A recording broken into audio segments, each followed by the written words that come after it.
Hi guys, Sandy Ingram here. Welcome.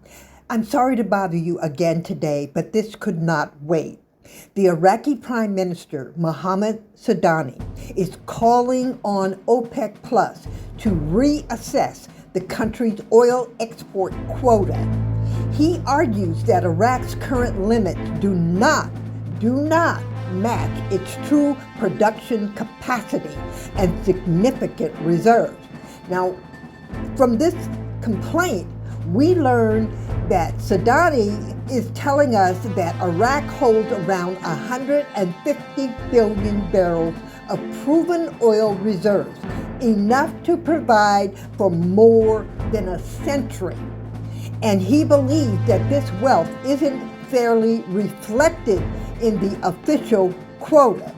Now, this is big news, and this is surprising news because OPEC was actually founded in Baghdad. Iraq is a founding member of OPEC, and to my knowledge, this is the first time that Iraq has openly questioned OPEC. Let's take a look and a listen.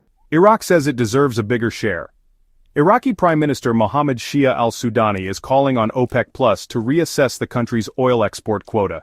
He argues that Iraq's current limits do not match its true production capacity and significant reserves. Sudani points out that Iraq holds around 150 billion barrels of proven oil reserves, enough to provide for more than a century, and believes that this wealth isn't fairly reflected in the official quota. Exports are already near maximum.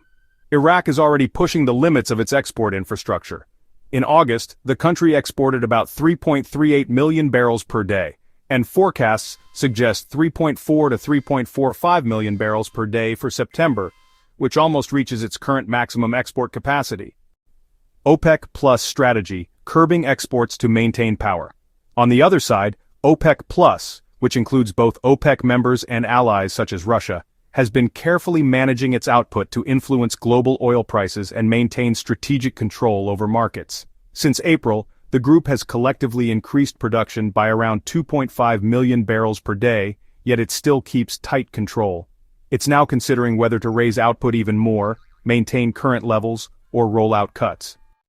This strategy of limiting exports helps OPEC Plus manage market share, prices, and their influence in global energy markets. A sudden increase in export quotas for one country could upset this delicate balance. Could this tension cause trouble? Absolutely, it's a setup for potential tension within OPEC+. On one side, Iraq needs more oil exports and revenues, especially ahead of elections and amid reconstruction needs.